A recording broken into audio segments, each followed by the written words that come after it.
Hola, profesora. Buenas.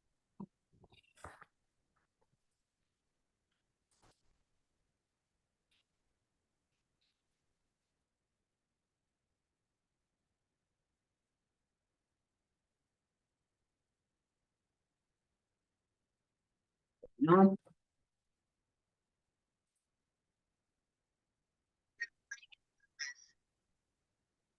Hola, profe. Buenas. ¿De qué te reís? Me río porque a duras penas mi hijo me quería explicar algo de inglés y le digo, no, no, no. Y me viene, qué sé yo, de los verbos y ING y otras cosas Sí. más. No, miré la hora y digo, no, ya me voy. El ING es como el gerundio en español. Fácil. Cocina y tiene prueba mañana de inglés y me quería preguntar algo y lo saqué volando. Pobre. No, le digo, estudiá vos con el libro, con el celular. Bueno, buenas. Em, bueno, yo empiezo con el texto de Benjamin, que es un poco complejo, pero es un clásico de la teoría literaria y de la filosofía del siglo XX.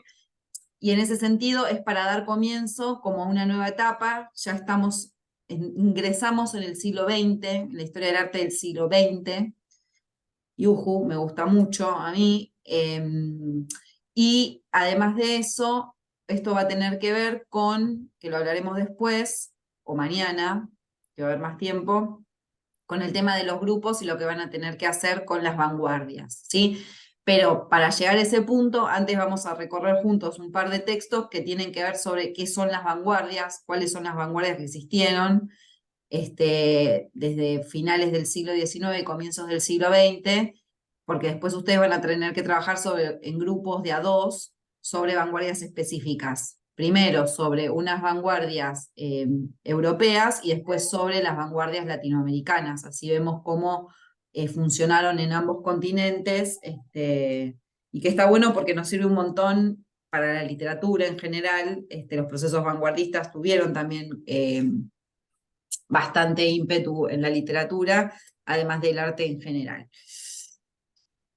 El texto de Benjamin, la obra de arte en la época de su reproductibilidad técnica, es de 1936. Walter Benjamin, no sé si leyeron algo sobre él en alguna otra materia, en teoría literaria o en donde sea, pero es como uno de los grandes pensadores.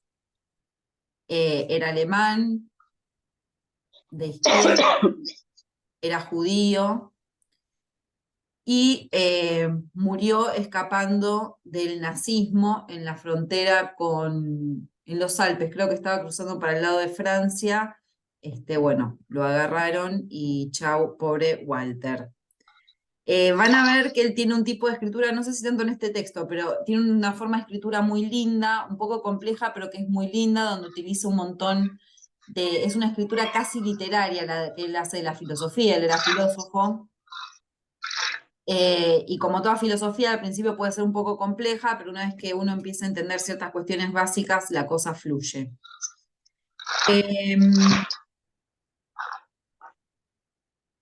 Además de todo esto, él era un filósofo marxista, entonces en ese sentido hay un par de cuestiones que tenemos que entender para entender qué es lo que él está diciendo, básicas, y las voy a explicar malamente y rápidamente porque no es mi especialidad. Pero él empieza el texto diciendo Recién en el siglo XX se pueden ver los efectos de cambio en la infraestructura que operaron cambios en la superestructura. La idea de las nociones de infraestructura y superestructura vienen del marxismo, y la forma de analizar el marxismo a la sociedad en su totalidad es haciendo esta división entre superestructura e infraestructura. Infraestructura sería la forma en la que la sociedad se organiza de acuerdo a las condiciones de producción, a los medios de producción. En una sociedad capitalista, cómo se organizan, es distinto cómo se organiza una sociedad capitalista los medios de producción como en una medieval, por ejemplo, o en una comunista. La superestructura es aquello que estaría, siempre se lo dibuja como arriba la superestructura y abajo la infraestructura, medio esquemáticamente. La superestructura tendría que ver con todo lo que es el mundo cultural y social, ¿sí? Entonces, hay constantemente, lo que uno tiene que pensar es que si cambian los modos de producción de una sociedad, la forma en la que se organiza económicamente, esos cambios van a afectar la superestructura, es decir, las formas culturales del arte, de las formas de organizaciones, discursivas, de lo que sea. Y al revés también, habría que pensar de qué manera el arte y lo cultural influyen en la forma en la que se organiza una sociedad desde un punto de vista económico y de medios de producción. ¿Sí? Que es un poco lo que venimos pensando en relación a que el arte nunca está separado de la sociedad en la que es creado, ¿no? Sería básicamente la forma de ver eso, ¿no? Bueno, si cierta sociedad está organizada de cierta manera, es capaz de producir cierto arte, cierta cultura, que si estuviera organizada de otra manera no lo estaría. Y de qué manera el arte que se produce a la vez puede o no influir en la forma de organización económica de una sociedad. Entonces dice, las tendencias evolutivas del arte bajo las actuales condiciones de producción. Lo que le interesa es las actuales condiciones de producción, es decir, un momento en el que el capitalismo se ha afianzado, ¿no? Después de las revoluciones industriales, ya hacia finales del siglo XIX, comienzo del siglo XX, el capitalismo está afianzado, las formas de producción de masa, la típica fábrica, el hecho de que haya cada vez menos trabajo que tenga que ver con lo rural y con lo campesino, que haya habido grandes migraciones a las metrópolis, etc. Todo eso configuró una sociedad nueva y hay que ver de qué manera eso ha afectado la forma de hacer arte. ¿Sí? ¿Hasta acá? Claro. Y a esto entonces él le agrega lo siguiente. Dice, es en este momento de la historia que se da un avance técnico tan importante, que ya lo sabemos desde la Revolución Industrial hacia el siglo XX, que es imposible analizar el arte sin pensar cómo estas innovaciones técnicas lo han modificado. Y las vanguardias nos van a servir especialmente para pensar eso. Por algo surgieron en ese momento las vanguardias, ya vamos a ver. Dice, es la primera vez. Dice, la obra de arte siempre pudo ser reproducida, siempre se pudo hacer imitaciones, siempre se pudieron hacer copias, ¿no? Digo, los estudiantes de grandes pintores copiaban, ¿no? Las pinturas de un Velázquez, de quien sea, ¿no? Las copiaban como un ejercicio para aprender a pintar, se hacían copias, falsificaciones, todo eso siempre existió, dice. Pero lo que voy a decir es que la reproducción técnica es algo nuevo que fue apareciendo intermitentemente en la historia, ¿no? Hubo un momento en que existió la xilografía, después apareció la imprenta, después la fundición, el grabado, la litografía, es demás. Pero acá lo que se va a dar es la unión de nuevos medios de reproducción del arte de forma técnica junto con el nacimiento y el afianzamiento de la cultura de masas, ¿no?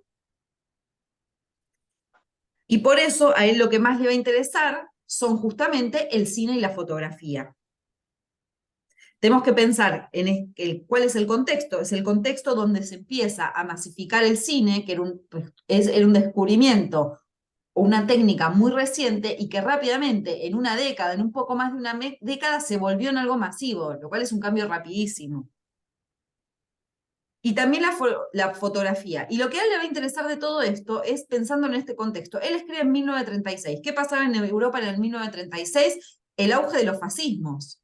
En España, en Italia y en Alemania. Y lo que él empieza a detectar es cómo el fascismo está utilizando estos medios, el cine y la fotografía, para sus propios fines. ¿Sí? Hasta acá entonces las cuestiones básicas de cómo él está pensando las cosas, desde dónde y en qué contexto. Y entonces va a decir que hay un cambio con esta nueva forma de reproductibilidad técnica que se da por el avance tecnológico en el arte, que dice que anula el aquí y el ahora de la obra, su existencia irrepetible, su autenticidad. A todas estas características él les va a poner el nombre de aura. Es muy importante en Benjamin la noción de aura. Aura es aquella cualidad que percibían las obras anteriormente que las volvía irrepetibles, auténticas, y las arraigaba en un aquí y en un ahora.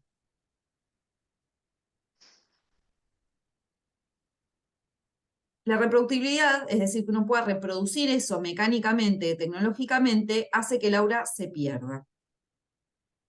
Porque la técnica reproductiva desvincula lo reproducido del ámbito de la tradición. Nosotros vamos a pensar que antes la obra de arte estaba absolutamente ligada a la idea de tradición y que acá la posibilidad de la reproductibilidad técnica la va a alejar de ahí. ¿En qué lo ve esto? Él dice, por ejemplo, bueno, antes las obras de arte tenían una presencia irrepetible. Eso estaba ahí y era único. Digo, un cuadro de un gran pintor, una escultura de un gran escultor, una representación teatral. Era única e irrepetible. Estaba en ese momento dándose. No había otras igual. En cambio ahora, con la fotografía, con el cine, hay una presencia masiva. ¿No? Entonces, antes una presencia irrepetible, frente a ahora una presencia, masiva.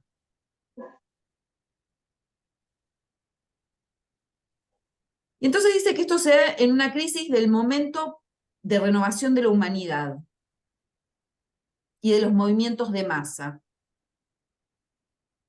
Y como ya dije, por ejemplo, lo dice en el cine, se da una liquidación del valor de la tradición en la herencia cultural.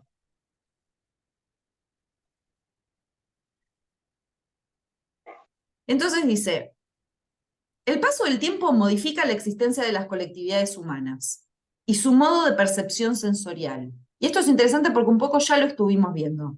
No dice que es una cuestión histórica, la manera en que nosotros percibimos sensorialmente, en este caso el arte, tiene que ver con las condiciones de una comunidad dada, ¿no? En tal momento, en tal lugar, la percepción del arte era de una manera.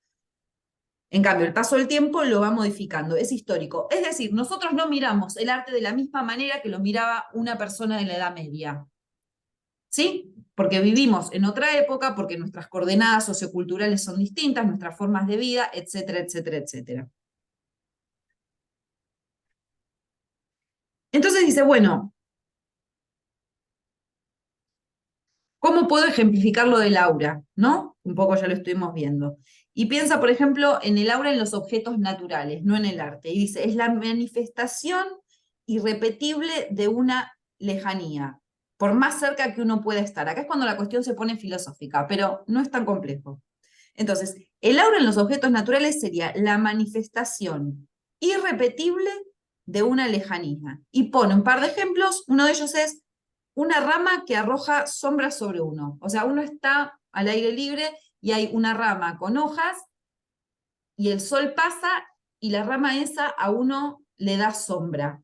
Esto es una manifestación irrepetible. O sea, no va a volver a suceder eso de la misma manera. Claro, profe, es como una experiencia que no se vuelve a dar porque incluso podríamos decir, bueno, puede volver a pasar el sol o lo que sea, o lo que provoque que la rama se caiga, pero ya una vez que como que digamos, corrompe esto de ser una rama que nunca se quebró, ya no es lo mismo. Sí, además, por más Incluso, que la rama siga y vos vayas al día siguiente, la luz no va a ser la misma, el sol, ¿no? Digo, claro, hay algo del orden de lo irrepetible que uno lo puede pensar en relación a ciertas cuestiones en la naturaleza, mm, y eso dice que él pasa lo mismo con lo que pasaba, lo mismo con las obras de arte en el pasado, no ahora que es irrepetible. mm, Digo, ¿es lo mismo mirar que yo googleé acá las meninas que ir a verla de verdad donde está colgada? No, no es no, lo no, mismo. Son dos cosas distintas. Y dice, antes solo existían las meninas, en cambio ahora las podemos mirar por acá. Pero en claro. ese mirar por acá las meninas no es lo mismo que mirar las meninas de verdad.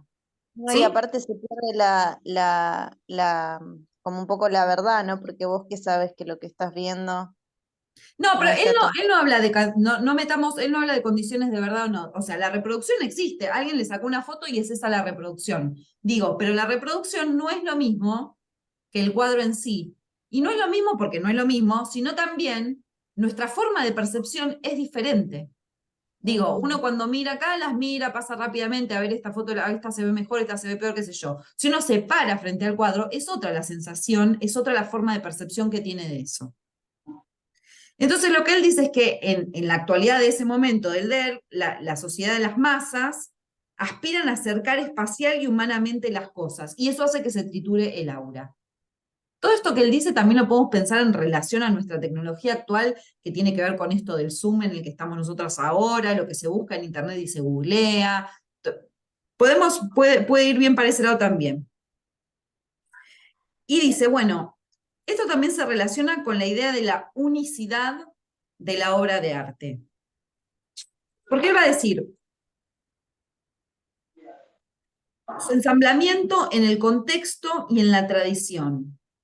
Las obras de arte antiguas servían para rituales y cultos. Es decir, nosotros cuando estuvimos viendo todo el arte, por ejemplo, de la Edad Media o incluso del Renacimiento o de la antigua Grecia, ¿no? Que decíamos, bueno, esa escultura servía, formaba parte de un ritual en el que la gente que vivía en Atenas iba hasta ahí y se hacían rituales que tenían que ver con los dioses o con cuestiones de la naturaleza y lo sé que sea. Es decir, esa estatua, esa figura, tenía un contexto y hablaba con su tradición. La gente que iba ahí la veía, la percibía en relación a todo eso. Nosotros hoy, si vamos a Atenas, la vamos a mirar y decir, mirá qué interesante y qué linda, pero la percepción no va a ser la misma. Yo no voy a pensar que estoy frente a esa estatua o a lo que sea, entonces quizás el dios del viento va a ser que, ¿se entiende? Digo, antes el arte tenía también una función ritual. Y desde antes, digo, desde los hombres de las cavernas que pintaban, ¿no? Las pinturas rupestres y qué sé yo, que se suponía que las hacían para tal cosa, o la pintura religiosa. Bueno, esta representación de tal escena bíblica, lo que queremos es que genere en el espectador, primero tiene que ver con toda una tradición pictórica, con toda una tradición religiosa, y con eso decoramos tal iglesia porque nosotros queremos que cuando la gente entre acá mira eso y sienta la solemnidad, el recogimiento, el pavor, ¿no? Todas cuestiones que vimos con Gombrich, ¿no? Que era lo que querían los artistas que se expresara, ¿no? En aquellos que veían las obras. Dice, bueno, eso ahora ya no funciona así. El arte nuestro ahora no hace eso. No tiene nada que ver con una cuestión ritual, ni de cultos. Entonces él dice, bueno, es importante que la obra de arte no se desligue de su modo aurático, ¿sí? Que sería todo esto que se estaría perdiendo. El modo aurático no necesariamente, además de los cultos de Dios, dice, puede ser una cuestión que tenga Profe, que ver con la belleza, ¿sí? perdón que te moleste. Sí. Siento, puede ser que sea fastidiosa, pero te pregunto por las dudas. Yo tenía entendido o no lo tenía muy entendido. ¿Esto entra para mañana? No, No, Ah, bueno, no. gracias, gracias, está en el gracias, cronograma, gracias. por favor, eso miren, está todo en el cronograma. Sí, Bien, sí, lo vi, profe, pero yo tengo pavor porque yo lo miro por ahí cuando terminás de hablar y digo, ay, después vuelvo a mirar y yo sé que vos tenés bueno, la atención de ir cambiando por si pasa algo. Entonces mi No, no, miedo pero no, siempre yo no agregué temas en nada. Los temas son los que están, no se agrega. Pues si no buenísimo, lo... buenísimo. Bien. Me quedo más tranquila. Em,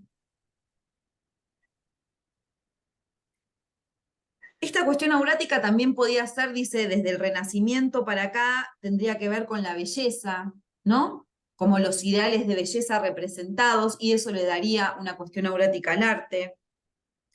Y dice que cuando eso se empieza a romper por estas nuevas tecnologías que habilitan la reproducción técnica de las obras de arte, que las descontextualizan, que las sacan de sus funciones rituales, culturales o de lo que sea, eso se pierde.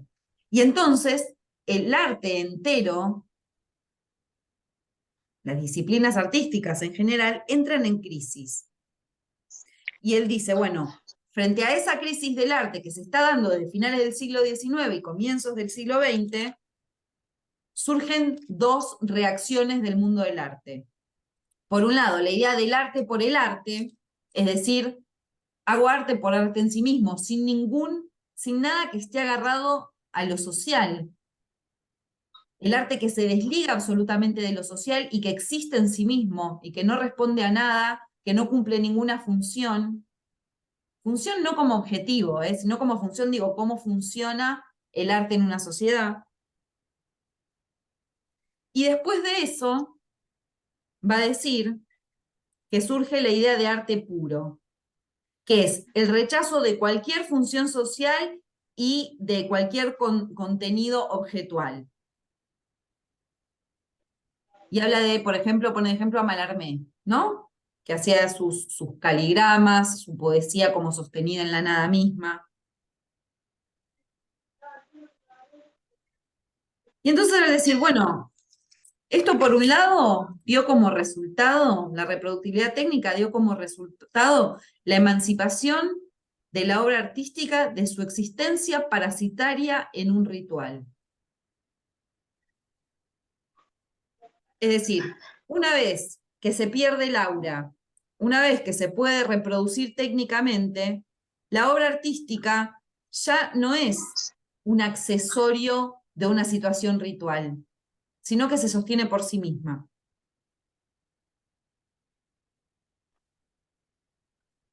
Si antes el arte tenía una función ritual, ya sea religiosa, ya sea de la belleza, ya sea de lo que sea, ahora eso ya no va a estar más.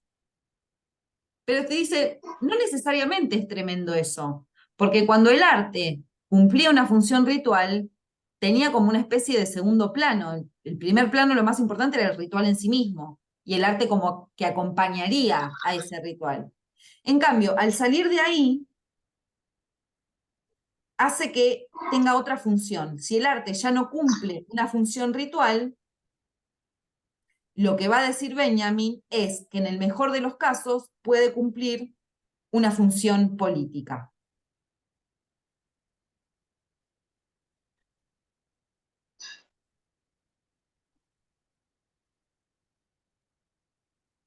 ¿Se entiende hasta ahora cómo va el planteo de él? Sí, profe. Entonces, dejamos de lado la función ritual y el arte podría cumplir, no siempre lo hace, podría cumplir o sería deseable que cumpliera una función política.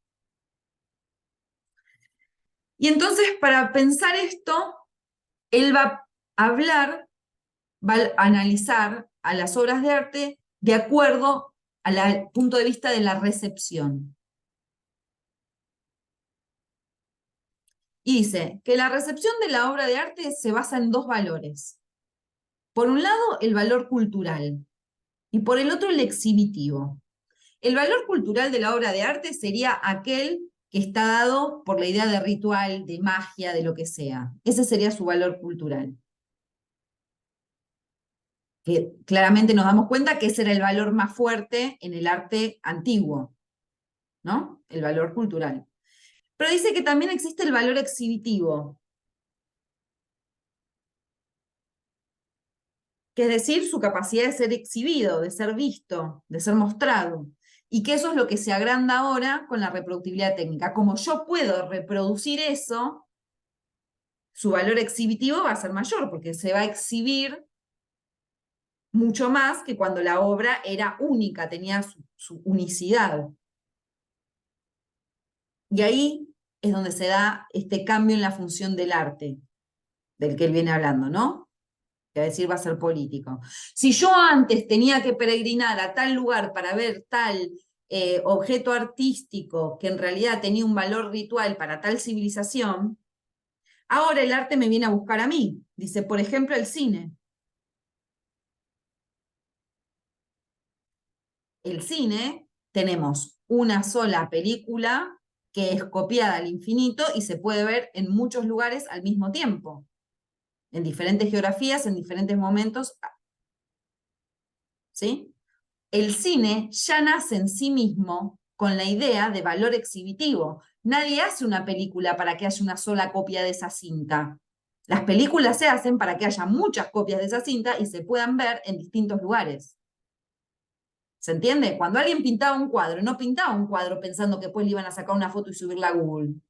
El cuadro en sí no está pensado para eso. El cine ya en su interior, en su forma de ser, como forma artística, está pensado en su valor exhibitivo. La fotografía es lo mismo. Nadie saca una foto pensando que solo va a existir la foto que él imprima, sino que la foto está pensada para circular.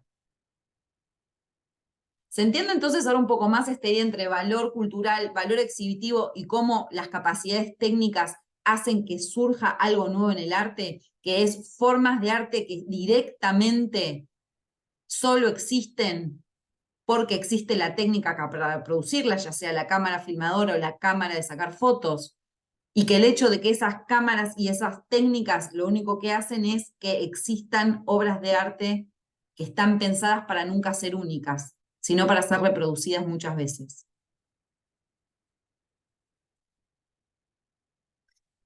Y dice, bueno, aún así, en algunas formas de arte novedosa, como la fotografía y el cine, sigue importando el valor cultural. Y va a poner de ejemplo a la fotografía, pero no a toda la fotografía, sino al retrato. Dice, al comienzo, sobre todo, la fotografía se empezó a ser masiva y popular. Cuando se sacaban las fotos, se iban, ustedes conocen, ¿no? Las fotos antiguas que la gente iba a sacarse la foto del retrato de la familia, de los recién casados, de la familia con los hijos, de los bebés, de los niños, de las personas adultas. Y entonces dice, ahí hay un valor cultural, que es el del recuerdo de los seres queridos. Si bien la fotografía tiene un gran valor exhibitivo, en esta parte de los retratos va a tener un valor cultural y algo medio ritual, que tengo la foto, ¿no? Acá en la billetera tengo la foto de mis hijos, o acá tengo guardadas las fotos de las vacaciones de no sé qué. ¿Se entiende? Y acá está la foto de mi abuela, y acá están las fotos de mis antepasados, o de mis hijos, de mis sobrinos, de lo que sea, de la persona que quiero. Digo, y ahí me gusta ese ejemplo porque se ve clara la diferencia entre valor exhibitivo y valor cultural. Sí, Anto. Que hay un texto de Cassiari, súper conocido, que se llama Fotos Viejas, y es re lindo, ¿no? Porque consiste en que a veces ver fotos viejas es un pasatiempo suicida, ¿no? Porque el chabón se pone a ver fotos y se re deprime por esto que decías, por el Bueno, hecho pero ahí del ves que hay un valor cultural, que te sea capaz de deprimir, habla del valor cultural que tiene eso y no solo exhibitivo, ¿no? Claro, sí, porque incluso el que está viendo eso, digamos, la voz narradora explica que por ahí estas fotos que ve ya no vuelven a suceder, ¿no? Si las quisiera imitar, tampoco puede, y Exacto. que el hecho que un poco lo reproduce es contemplarlo, pero a su vez guardarlo como en un lugar incógnito donde va uno cada tanto y no siempre, sino que es todo como un ritual, ir a ver fotos viejas. Es re lindo el texto, sí. Escribe lindo, Cassiari. Bien. Entonces después en el apartado 7 va a decir que la fotografía y el cine intentaron desde el comienzo ser arte, perdón, ser parte del arte. Y eso también es importante, porque uno podría haber pensado que con el surgimiento del cine y la fotografía, como que iban a surgir como cosas diferentes, como que no necesariamente tenían por qué ser arte. No, digo, no sé, una foto carnet no es arte, claramente.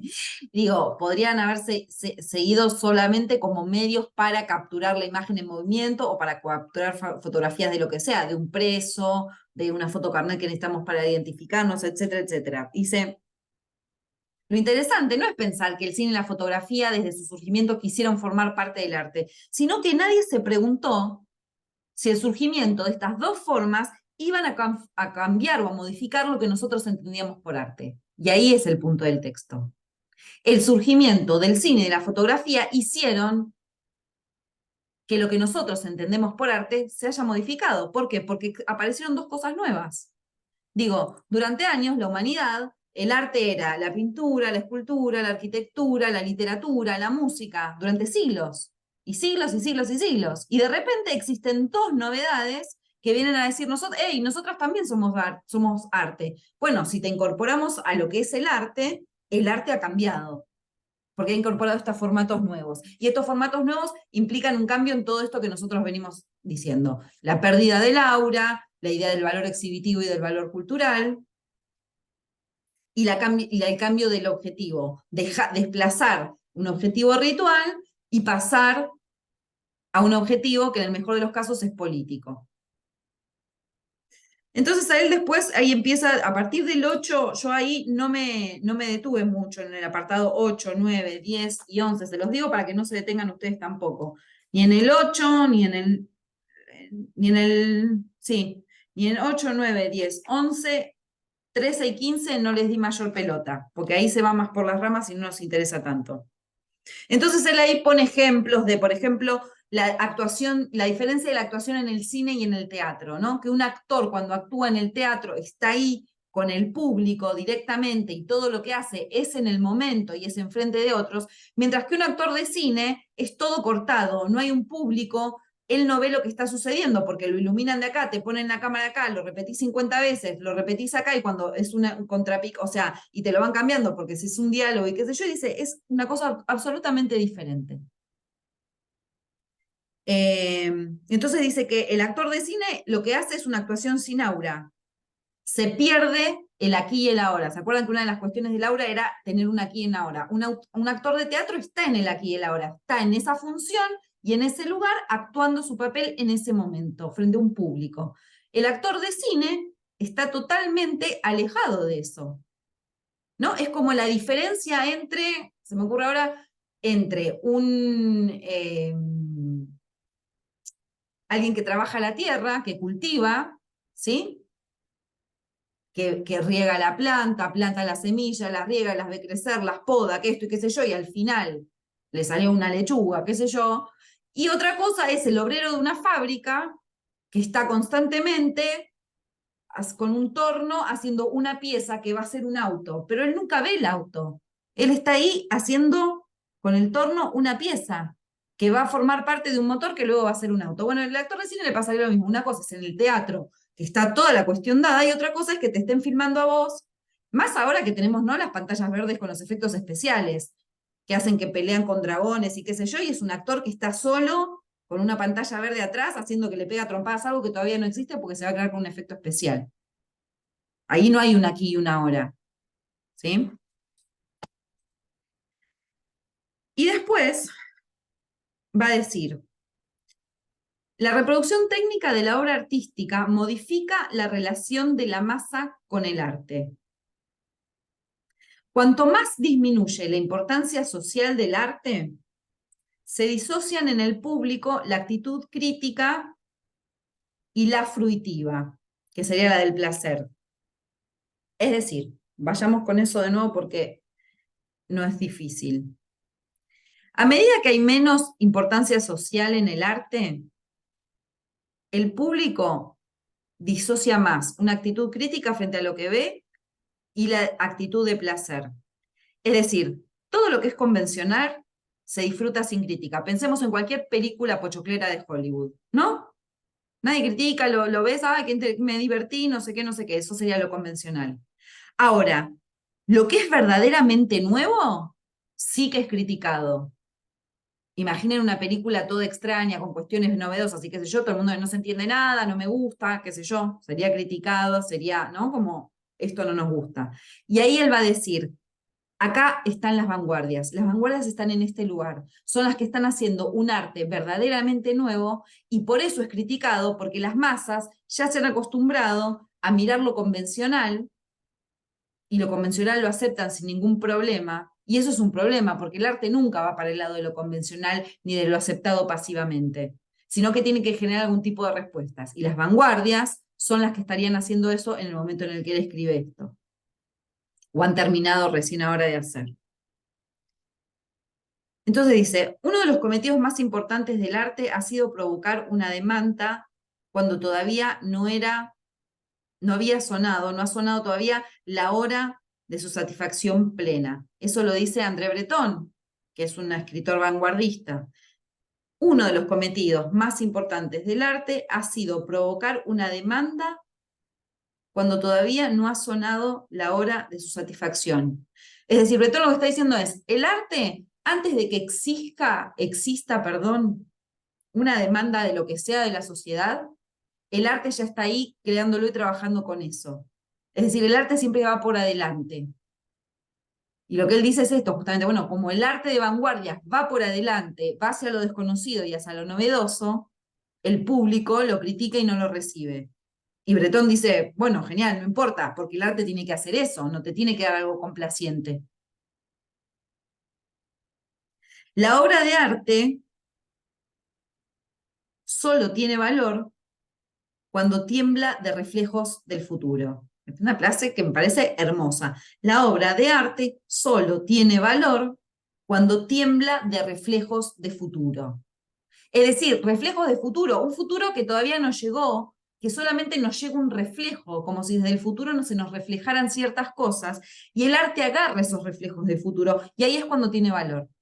No cuando está haciendo lo convencional, no cuando está haciendo lo dado, no cuando está haciendo lo que el público masivo pide, es lo que diría Benjamin. Y ahí es cuando es político este nuevo arte. Este nuevo arte que tiene más valor exhibitivo que cultural, que ya no tiene un objetivo ritual, sí va a ser importante cuando tenga un objetivo político. Y su objetivo político es esto, los reflejos del futuro. Aquello que todavía no está circulando y que el arte lo está tematizando, poniendo en el tapete, antes incluso de que suceda.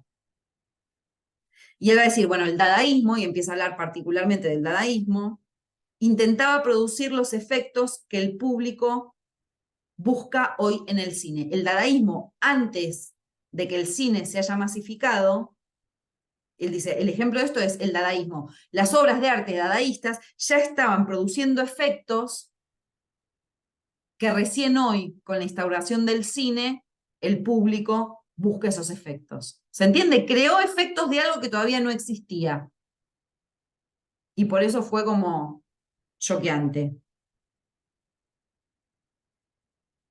Y acá tengo algo para anotar, para leer, a ver si lo encuentro. Si no, lo dejamos para mañana. Esperen. Ah, no, está acá. A ver si llego, si no mañana.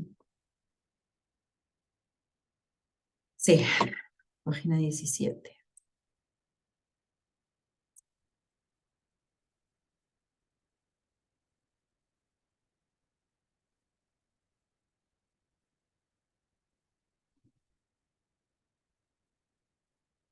Les leo una nota al pie de la página 17. Del cine podemos lograr informaciones importantes tanto en lo que respecta al dadaísmo como al cubismo y al futurismo. Estos dos últimos aparecen como tentativas insuficientes del arte para tener en cuenta la imbricación de la realidad y los aparatos. Estas escuelas emprendieron su intento no a través de una valoración de los aparatos en orden a la representación artística, que así lo hizo el cine, sino por medio de una especie de mezcla de representación de la realidad y de los aparatos. En el cubismo, el papel preponderante lo desempeña el presentimiento de la construcción, apoyada en la óptica de esos aparatos. En el futurismo, el presentimiento de sus efectos, que cobrarán todo su valor en el rápido decurso de la película de cine. Es decir, él ve ya en el cubismo y en el futurismo, además de en el dadaísmo, esta cuestión de preparar cosas que todavía no existían. Por eso habla de presentimientos. El cubismo tenía el presentimiento de la construcción apoyada en la óptica, el futurismo tenía el presentimiento de los efectos que provoca una película de cine. ¿Sí? Bien, llegó la hora, llegué justo hasta donde quería llegar. Mañana, si no, cualquier cosa, charlamos y me hacen las preguntas que quieran sobre este texto y lo que sea. Recuerden que mañana vamos a repartir los grupos, ¿sí? Así que vénganse, díganle a quien sea que vengan, así podemos hacer eso, ¿ok? Bien, bueno, los dejé un poco en shock. Genial. Nos vemos mañana. Chao, profe, gracias. Chao, gracias. Ya, profe.